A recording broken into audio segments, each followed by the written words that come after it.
Well, hello everybody.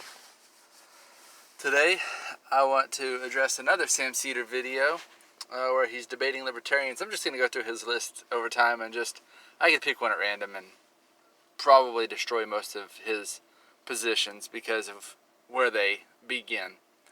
But in this one we're going to listen to the one called Libertarian Caller Hates the Minimum Wage. Let's see what's said about that.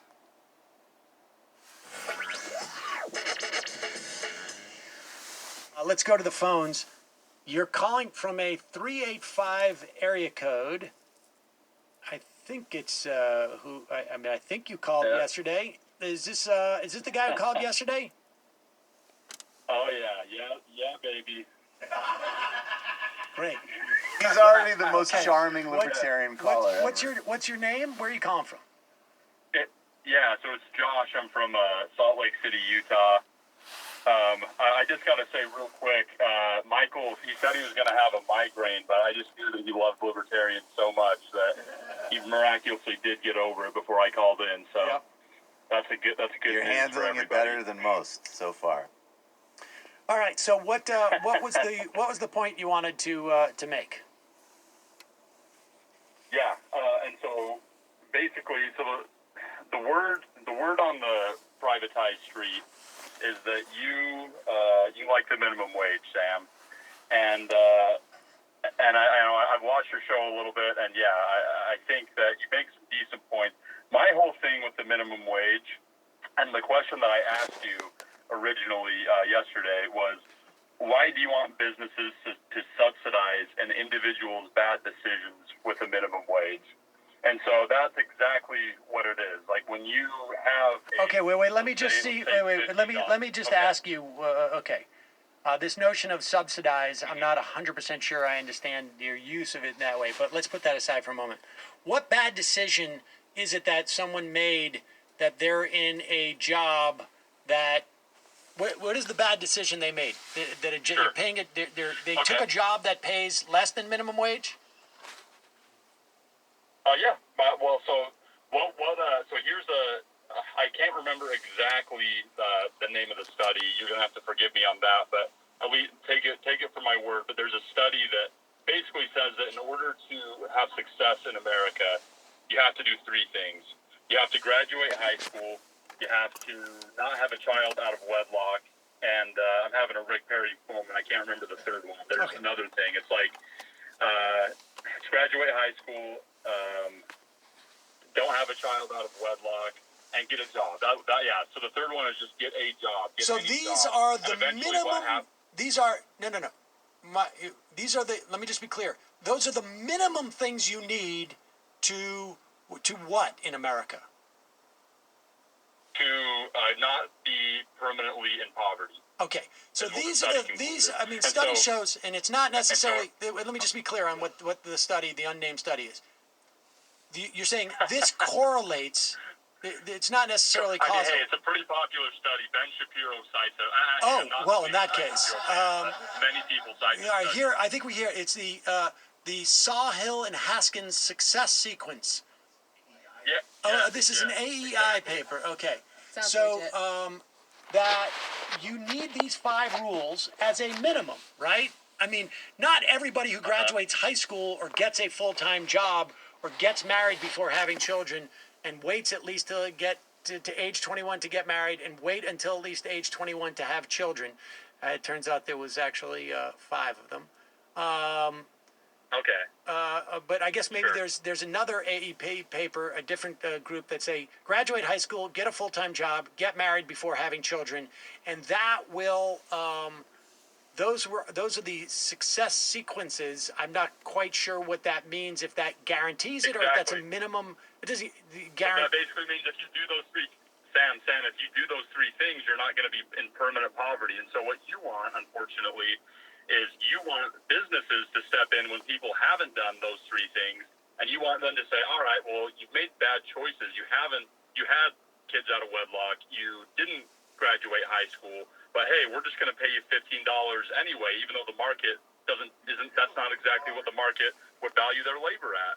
Maybe you would value their labor at $10 or $11. And actually, we can talk about how there are very low-skilled jobs that pay way more than even $15 an hour that the market's dictated. But what you want, Sam, is you want businesses, and in particular, who would hurt the most are the small businesses, to subsidize people's bad choices and bad decisions. And that is something I cannot abide by that. Well, okay. First off, let's distinguish between what if they have, you saying that there's no one who graduates high school who has a full-time job and who is maybe has no children or hasn't gotten married yet, that they don't. So you'd have no problem if someone made all those decisions. You'd have no problem with them with a minimum wage in that instance. Is that your point? At first, I mean, everybody has to start somewhere, and then what happens is you gain skill. No, but I'm asking you, would you have a problem with the minimum wage if it was only for people that that fulfilled the Wilcox and Wang success sequence? No, I would have a problem with the minimum wage because on principle, Okay, so wait, you so don't get so to dictate. okay, wait. So I'm just trying to what a get to your business- point here. So what it's a business it's hires not a just consensual relationship. it's not just that you think that these people aren't morally deserving of $15 a minimum or any minimum wage. It's that you have a problem with the government imposing the minimum wage on a business.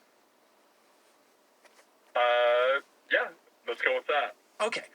Now, all right, so let's just say that, because I think the other stuff, I mean, look, the idea that you don't think that they are morally worthy, I mean, I may not subscribe to your sense of morals, and so, then it's really just like, right? And That was a really cheap shot right there. To say that someone's...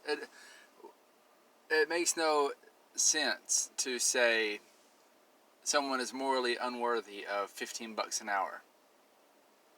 Morality or moral worth has nothing to do with an income unless you're making money God or something like that, which the caller's not doing. It was just a cheap shot, and it's petty and ridiculous, and it's really just to serve as listeners to hate this guy. Anyway, let's continue. I would say, as far as would I have a problem with the minimum wage, even if they did do all those choices? Well, yeah, I'd still have a problem, because on principle, you're imposing a non-market rate. That might not seem like a big deal to you, but it is a very big deal. I don't know if we'll get to it in this video, but we will. We'll see where this conversation goes, because I want to really address how Sam is such a terrible debater in his series.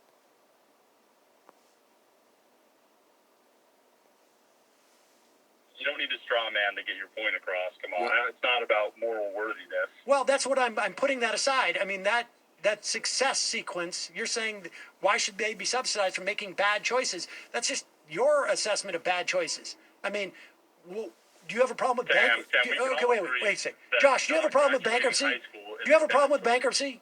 So, he did straw man. I do want to make this point. He did straw man because, again, the conversation wasn't about moral worthiness. The conversation was about the principle of governments imposing non-market rates onto the market, which really does hurt the most vulnerable, which are the small business owners, which are the majority of business, or I should say of employment in the United States, or actually in the world. So when he says, I'm putting that aside, he's bringing it up so you hate him, and then he's going to put that to the side, pretending that this is what the guy mentioned at all. And he didn't. He did not mention anything about moral worthiness. It's a ridiculous argument. Now he's going to go into this bankruptcy thing. Let's see where he heads with this, because this is going to be pretty funny. You have a problem with the concept of bankruptcy? A problem with the concept of it? Yeah. Do you know what bankruptcy is? Bankruptcy is when you have, as an individual or as a business, made poor decisions that have led your business to go out to be cash poor. Sure. You can't pay your bills, so you get protection, I don't have problems and you with get. bankruptcy. You don't? No. Well, I don't understand why.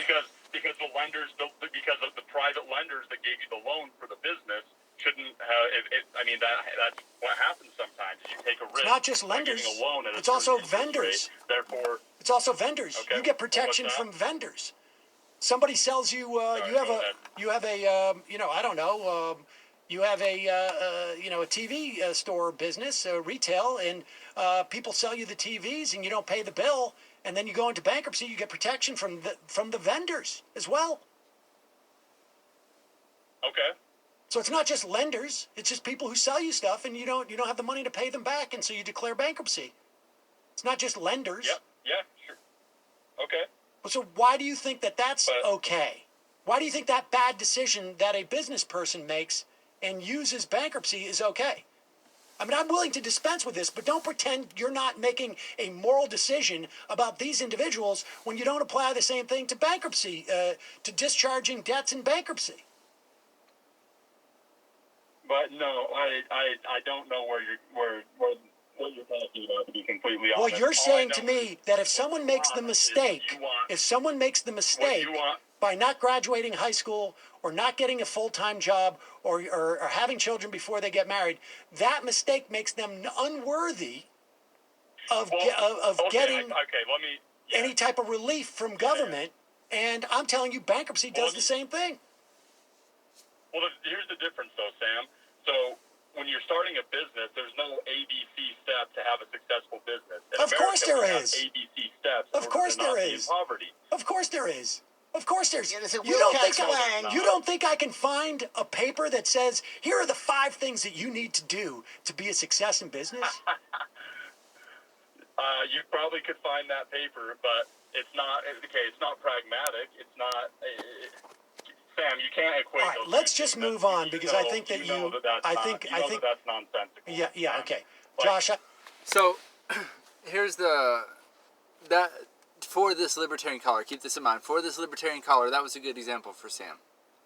Because either you go the full Monty or you don't go at all. This is why I'm an anarcho-capitalist. I am not okay with these government, government relieving forms of bankruptcy.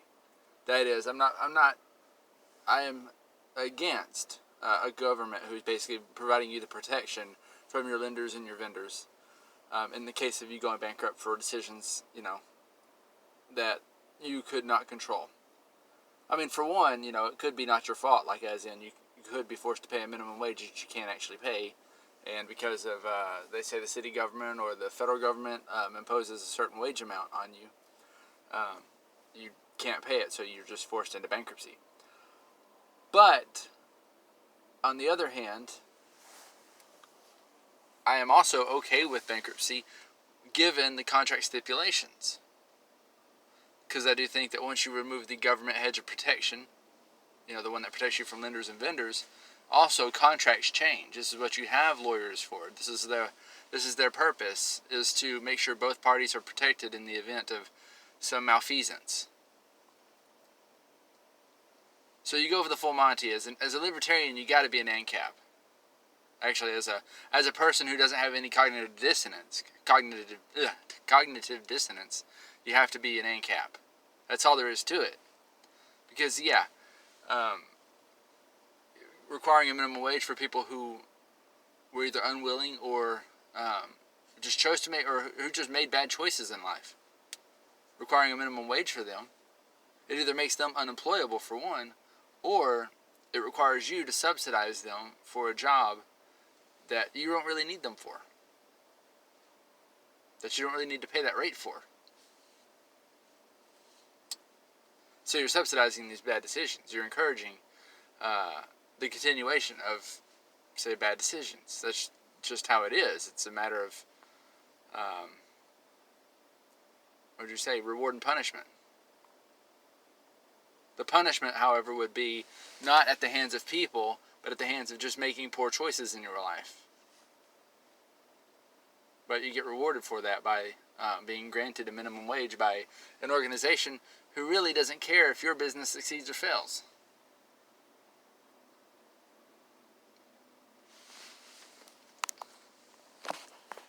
So, in the sense of government relieving your debts or protecting you from lenders and vendors, no, I'm not for these bankruptcies. I'm not for LLC corporations. That's another thing I'm not for, which was a discussion in an earlier video. Is you can't support LLCs either. at least not in our government framework. Perhaps in some kind of ancap society they can do this kind of thing. I don't think the ancap society would exist very long because I do think bad actors would take advantage of it. But I think all these things, all these problems that he's pointing out, that Sam Seder's pointing out here, he's understanding. Just so you know, just so we're clear, he is understanding that if you create a limited liability company, there are people who are going to create moral hazard problems, and there's going to be people who take advantage of that. And as a consequence, they're going to take what they can and leave you holding, what's left, or leave you holding the cost.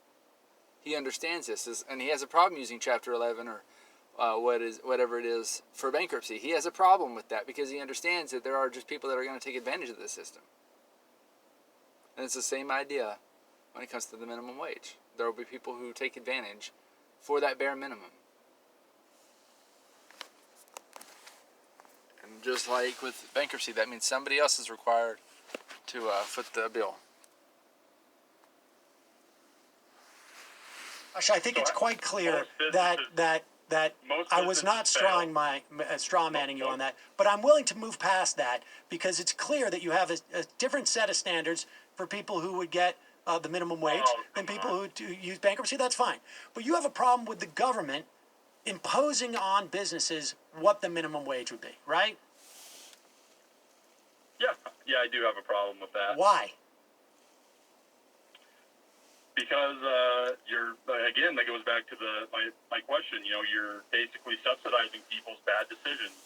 So what happens? What you need to do. So would you have a problem with the government doing it? Would you have a problem with the government doing it if the workers met your 3 special requirements from He's already asked this question American once. Enterprise Institute? Yes, I would because. Okay, so yes, I then you would, don't have a because problem. you don't get to It's not dictate. because they made a bad decision. You have a problem with government, just in general, imposing a minimum wage on businesses. Yeah, well, I have a. Yes, now Sam is trying to pivot now because, yes, the caller's already made it clear. He's against the principle of the minimum wage. Plain and simple. But using that list of those 3 things, those minimum 3 things, the whole idea of that is a talking point of saying, look, really, quite frankly, the baseline is very low to not be permanently poor in the United States. The baseline is very low. I mean, can you not? How hard is it not to have a baby before 21 or before you're married? How hard is it to not get married before 21 or before you're married? The baseline is very low. So yes, it's the principle of the thing. It has nothing to do with that, but he's obfuscating right now because he's trying to find a way to pivot away. Let's continue. Let's see what he says. A lot of reasons for that. It's not just what we were talking about here before. It's also those minimum wage laws end up hurting the people that are intended to help the most. That's not true. You don't have data for that. But why don't we stay with one point at a time? Do you think the government has a right to tell a business you must have a minimum wage? Does the government have the right? No. No. Do you think the government has a right to say to a business, you must have safe working conditions for workers? Yes. Well, how do you square those 2 things? Because they're completely separate issues. Because the minimum wage is a consensual agreement between 2 parties, a business and an independent contractor or person, I guess. And they're saying, hey, I'm going to do X amount of work, even if it's under $15 an hour. I'm going to complete that labor for this price. Now, when you have safety in the workplace issues, the person might not have known that there was safety issues in the workplace. What if the person knows that it's dangerous to work on a construction site? Yeah, anybody can tell you that it's dangerous to work on a construction site. So if he agrees, then we don't need to have any safety regulations. Is that what you're saying? I mean, you're making a classic freedom of contract argument to me, and I'm asking why you decide that one part of the compensation package is you can enter freely, but the other you can't. Well, Do you think that overtime laws should exist? Like, you don't always know. Do you think overtime laws should exist? Do you think Man, you got to let me finish. You got to let me finish my point. Josh, do you think overtime laws should exist? No, I don't. Okay. And do you think that child labor laws should exist? Yes, I do. Why can't a parent say to their kids, "You're going to work"? Because before you're a kid, before you're an adult, your prefrontal cortex is not fully developed. You can't make informed, rational decisions at that point. I'm the kid's parent. I'm making the decision for them. Well, you can't. They're not your property. You're not. Your parents can't make decisions for you as a kid in that sense, because you're not. You're your own human being. You can do whatever you want to do. Is that right? Yeah. Nobody's arguing that. Nobody's arguing that. That kids are slaves that have to do anything their parents want. No, it should be illegal, because it, like I said, before the age of like 20 years old, let's say, I'm not a scientist, but let's say before the years of 20, your prefrontal cortex is not developed. You can't make informed decisions. So no, you shouldn't be able to sign contracts in order to do labor based on that. And so, but back to the root of the issue. Are you not subsidizing an individual? You haven't answered the question, because are you not subsidizing bad individual choices by saying, hey, no matter what you do, you're going to get $15 an hour? How about this, Sam? Do you think that somebody should be able to live in Malibu and flip burgers as a career? So this is going to change up. I'm not sure if I'm going to continue much further after this. Let's just answer his questions real quick, because again, you go the full Monty or you don't go at all if you don't want to have cognitive dissonance.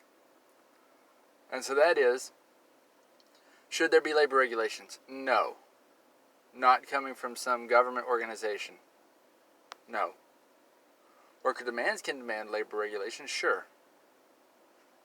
That's fine. But if somebody's willing to do the job, why do you have to be their nanny? If they're a grown adult, why do you have to be their nanny? Doesn't make any sense.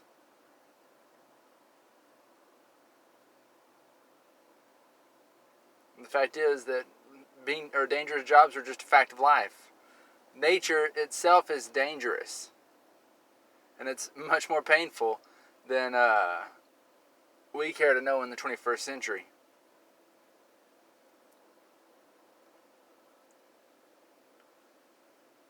But every person's quest on earth is for a better life. At every cost that's imposed from above on people that are not interested, or that on people who, what would you say? Yeah, that's a fair enough statement. Who are not interested in that, well, all they are is just a slower to that betterment of life overall.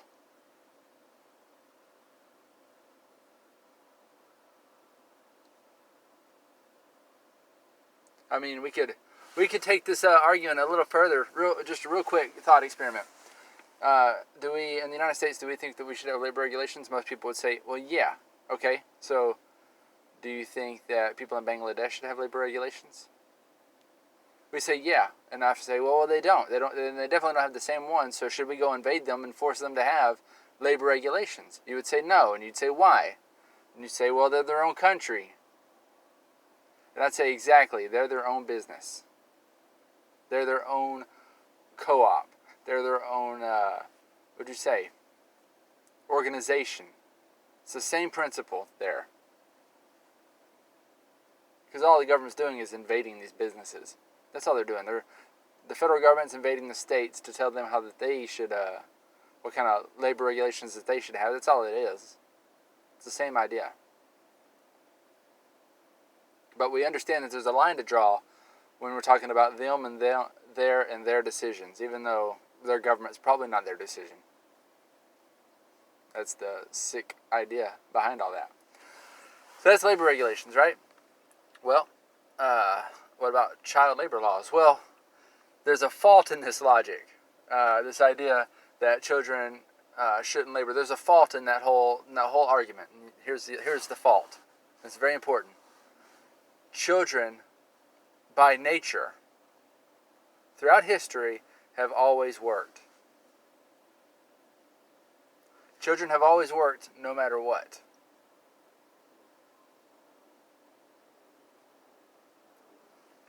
In the night, or I should say, before 1900,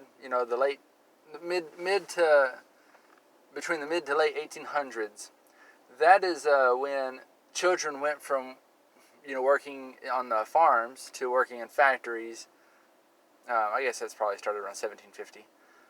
Children started working more in factories or whatnot, somewhat, and then it really kicked off in the Gilded Age, and then it started going down in the 30s. A lot of people like to say that, well, the government outlawed child labor, and that's why you don't have children working anymore in factories. And that's not true. Child labor was already well on the decline. And just like with Standard Oil in the Sherman Antitrust Act, just like that, the government was late to the party. It banned child labor once child labor was like less than 10% or something like that of the overall labor force.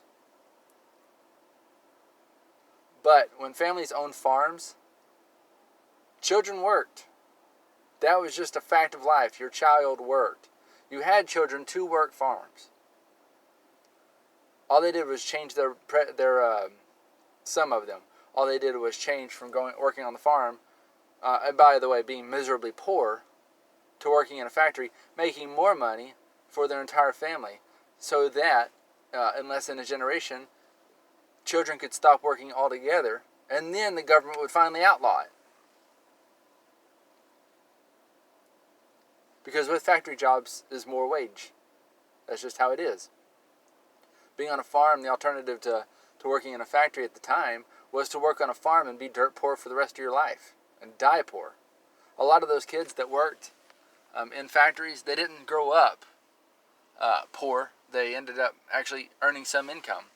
And just so you know, those images you see about little scavenger kids, is that what it's called? Or I'm trying to remember what they were called. I think scavenger kids or something like that. Those ones that were on the floor underneath these machines that if they grabbed their suspenders or something like that, they would rip those kids to shreds. Those kind of photos that you see. Just so you know, those are pauper children. The vast majority of those images were pauper children. They were not the children of parents, because parents wouldn't allow their children to work in such conditions. The pauper children, by the way, were owned by the government, if you will. I mean, for more or less, they were slaves to the government. They were orphans who lived in orphanages, which were run by, at the time, these were particularly like the Oliver Twist stuff was in Britain, and those orphanages were run by the government, and so those government bureaucrats, they would pretty much contract with a business and send in their children to go work in these factories and to do these types of jobs. They were slaves to the state.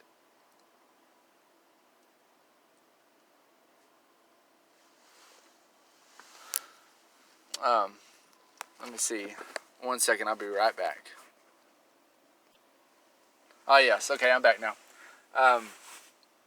And lastly, even now, child labor is a fact of life, even in the United States. To believe that sticking a child in a Prussian education system for 8 hours a day, to not play, but just to sit there and learn, not be physically active whenever that's when children want to be most physically active. They just want to run around and stuff, and you're forcing them to sit in a desk all day. If you don't think that that's labor to them, well, then you're just mistaken, and that is the big flaw in that logic. The big flaw is to pretend that public education, the way we do it, is not child labor. It is. They just don't get compensated for it. I see these terrible videos of kids that are in like kindergarten, first grade. And I've seen one. It was this particular girl. She was like, I'm just so tired. No child should feel that way. Been stuck in the classroom all day. They need to be out playing or doing actual labor to burn that energy. and to learn some stuff. That's what they should be doing. Either playing sports or doing something productive. Not learning history, and especially learning the local teacher's socialist politics. But anyway, that's a title, or that's a comment for another video at some point.